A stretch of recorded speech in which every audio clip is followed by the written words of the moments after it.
Shabbat Shalom. I don't know if you're like me, but I was ready for this election time to be over. The demonizing, the personal attacks, and the lack of real presentation of solutions really bothered me. So coincidentally enough, the day after the elections, though actually it was no coincidence, I received something from the National Jewish Council on Public Affairs, which was a statement on civil discourse.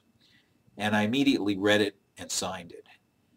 And the reason was because I have just been tired of the anger, and though I understand it and I know why, and we all have been going through very, very hard times, but the way we've gone about trying to solve these problems has not been helpful to anybody. Certainly not anyone who's been out of a job or has health issues or any of the other problems that beset us. And I don't think this is just a problem with the local or national politicians. I think it's a problem within the Jewish community as well.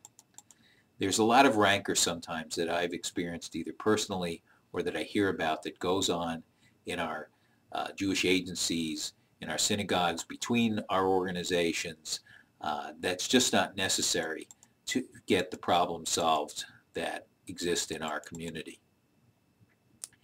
In an article by Rabbi Steve Gutow on the topic of civility, he defines civility this way. He says, civility is the quiet acknowledgement of human dignity, even those humans with whom we sharply disagree. Civility is listening carefully when others speak and leaving open the possibility that we may have something to learn. Civility is the guarding of tongue and the rejection of false witness. Two commandments that our traditions hold very dear.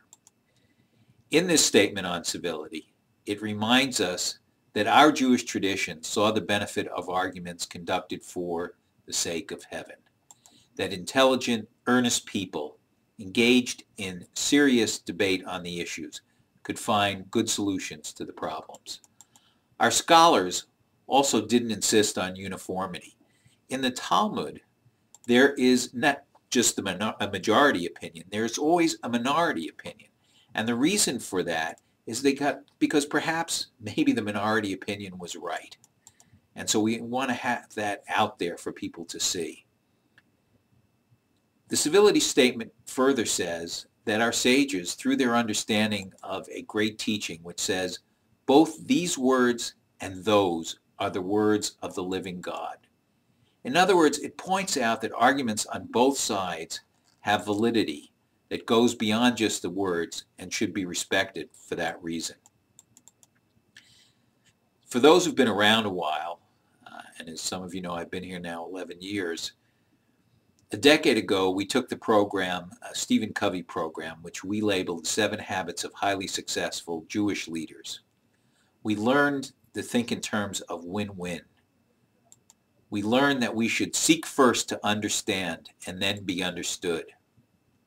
We also learned that Covey had a metaphor called the emotional bank account, which basically said that we must make deposits into an account, and we do this by being kind, seeking to understand, making and keeping promises, and not gossiping about someone who is absent.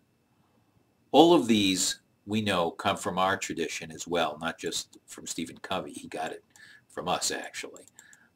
It's time we get back to that tradition, to make use once again, in the contemporary vernacular of Stephen Covey, to make this a more civil society, and in that way solve the problems that confront us. Shabbat Shalom.